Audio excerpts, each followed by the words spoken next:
Vor mir? Unglaublich.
Zufrieden mit Ken? Echt?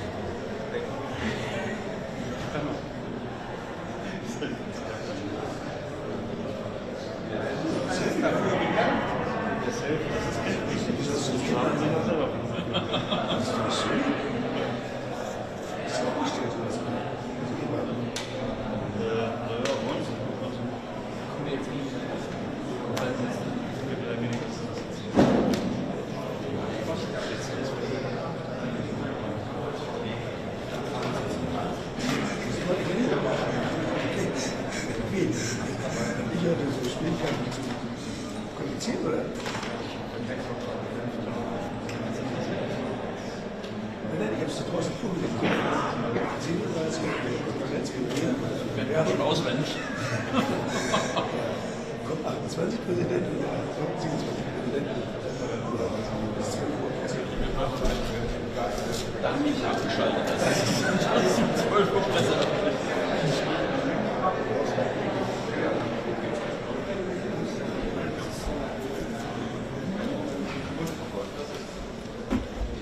Good morning, everyone. Hope you're all well. So, I'm leading the Pakistan delegation as Federal Minister for Climate Change and Environment Coordination. Very, very happy to be in Berlin and thank both our joint hosts, which is the German government and the UAE, for this opportunity to reflect on where we stand today before the very important COP28 at what promises to be, I hope, a clear and united stocktake.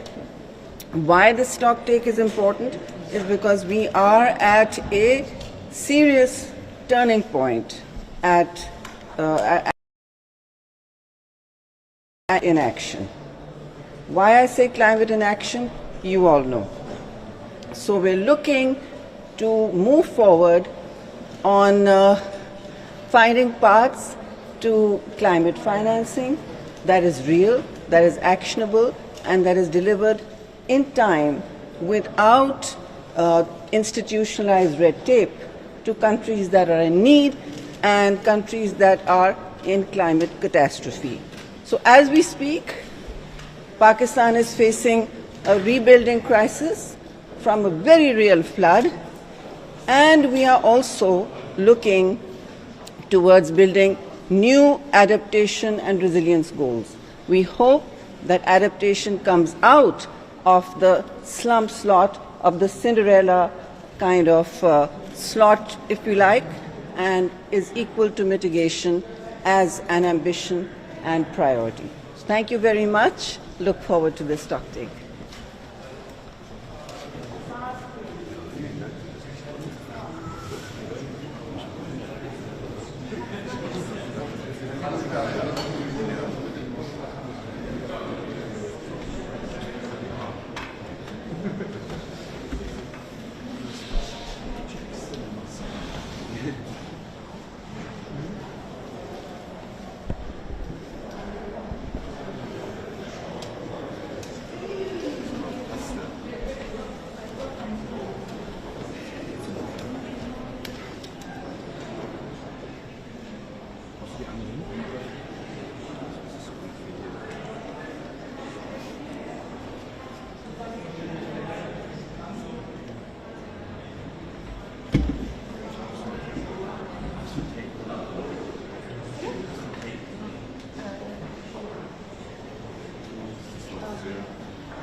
Hast du Gaffertape da?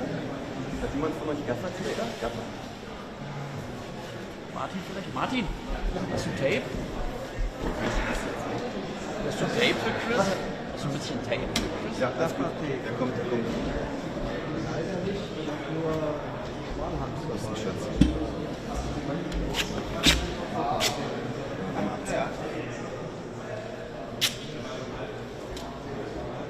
Just-in-time production. Hey, was ich gelernt habe in der Zeit ist zu improvise. Ja. Gaffer fixes Word, ne?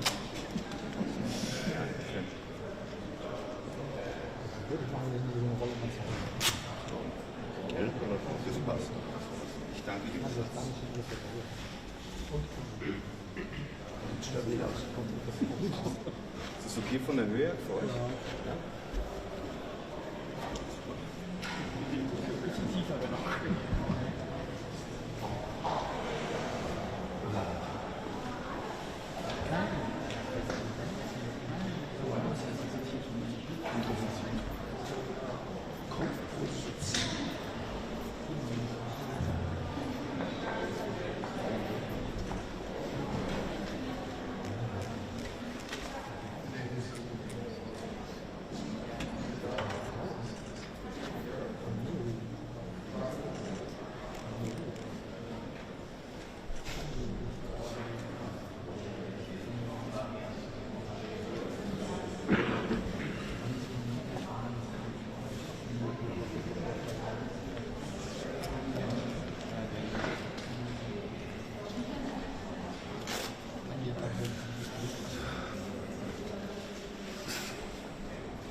live oder bist du live?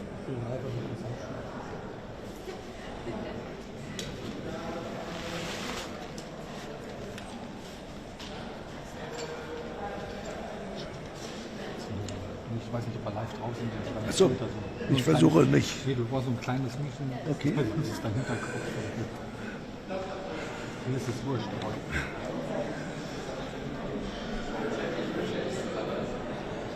So.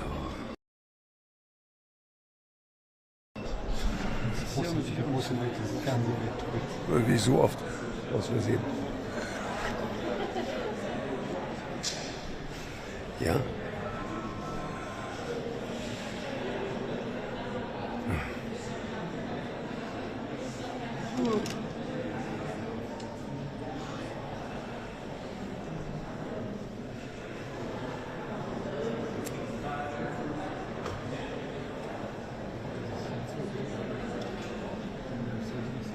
Dann warten wir jetzt mal, ob sich in der nächsten halben Stunde melden.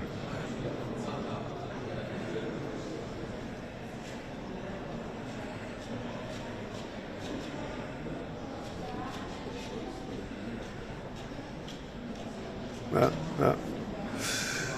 Ja gut, vielleicht lesen Sie Ihre E-Mails. Ich muss arbeiten. Ja, bis dann. Ciao.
Schönen guten Morgen.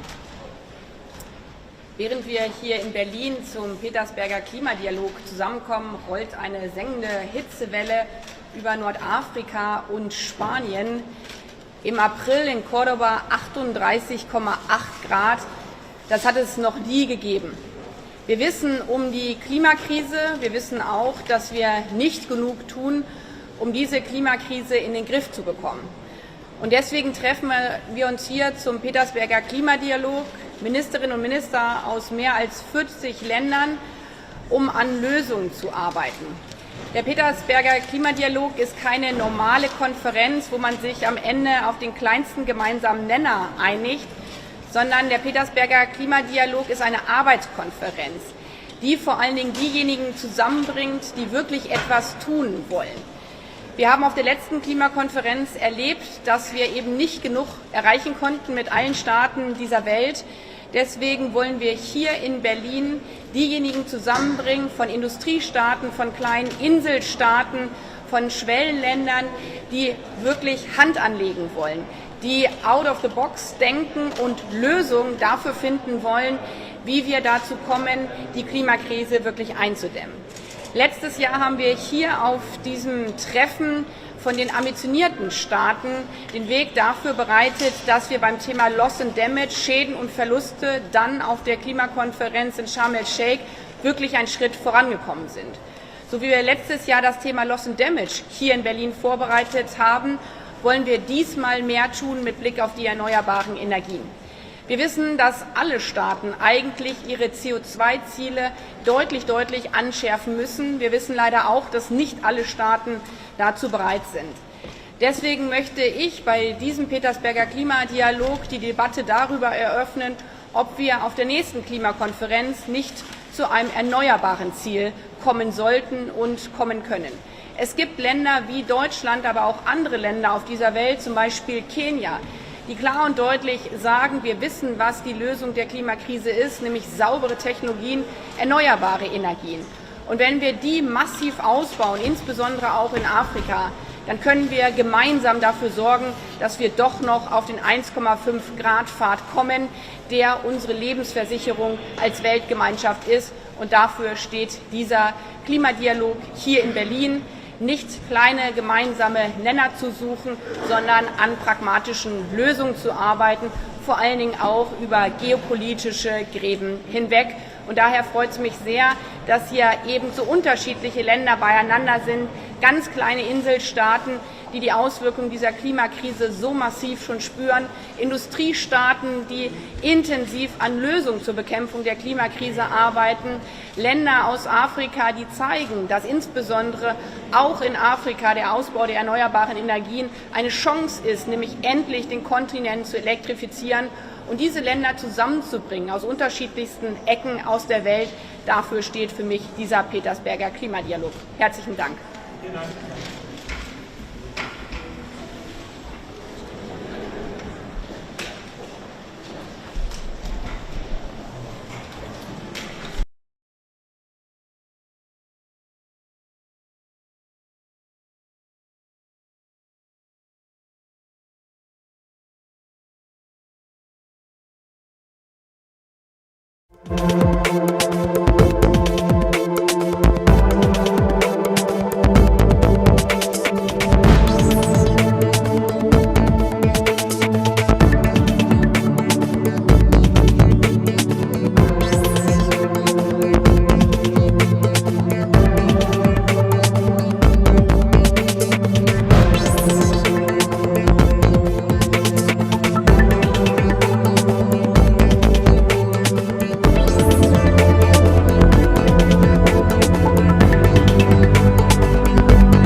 Hello, ladies and gentlemen. A wonderful good morning. Happy to see you all here in the Weltsaal, in the Foreign Office.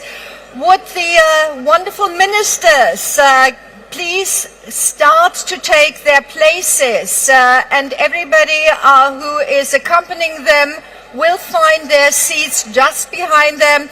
Everybody else who might not find a seat, there is another opportunity to watch everything, seeing that we're live streaming. So could you please go to the Europasaal?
Excellencies, ministers, honored ladies and gentlemen, and everybody else, thank you so much for having come here to the Foreign Office in Germany to participate in the Petersburg Climate Dialogue 2023.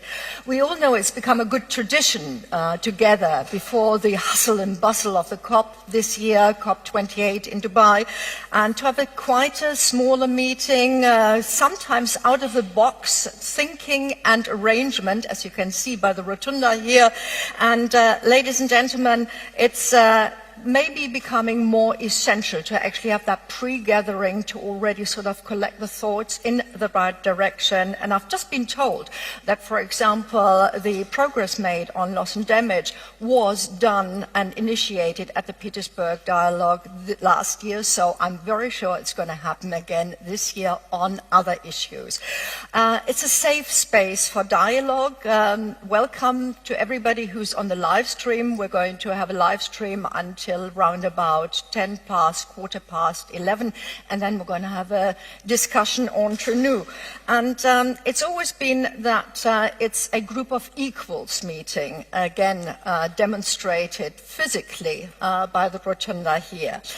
I've been around for quite a while on climate dialogues and talks and whatever, but at COP23 I learned one essential thing. You can't negotiate with physics. And all the IPCC reports that we've had in the last years actually substantiate that. The question is just how do we react? And even the last IPCC report actually told us there are solutions, there are options for actions. It's just a question, what are we going to do? And I'm quite sure that the next day and a half is actually going to prove that you can solve it. The sense of urgency, of course, remains. And ladies and gentlemen, this is the moment where I have the pleasure to present to you the co-chairs of the Petersburg Climate Dialogue 2023, Her Excellency Annalena Baerbock, the German Foreign Minister of Foreign Affairs, and of course she's also the host of this wonderful venue that we're in. Dankeschön, dass Sie da sind und auch so pünktlich da gewesen sind. Thank you for being here and being here on time. Dr. Sultan Al-Jaber, President-designate of COP28 and Minister of Industry and Advanced Technology of the United Arab Emirates. Marhaba and salam alaikum. And so with that, ladies and gentlemen, I would actually like to invite the German Minister for Foreign Affairs, Annalena Baerbock, to come to the lectern and share her thoughts with us and get us started into the Petersburg Dialogue. Thank you so much.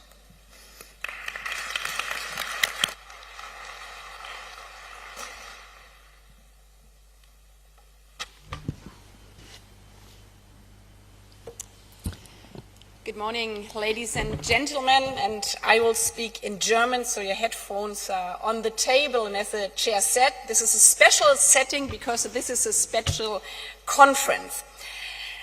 Lieber Dr. Sultan Al-Jaber, liebe Dr. Sultan Al-Jaber, liebe dear Kolleginnen Mia und Motley, Kollegen, dear sehr colleagues, geehrte Gäste.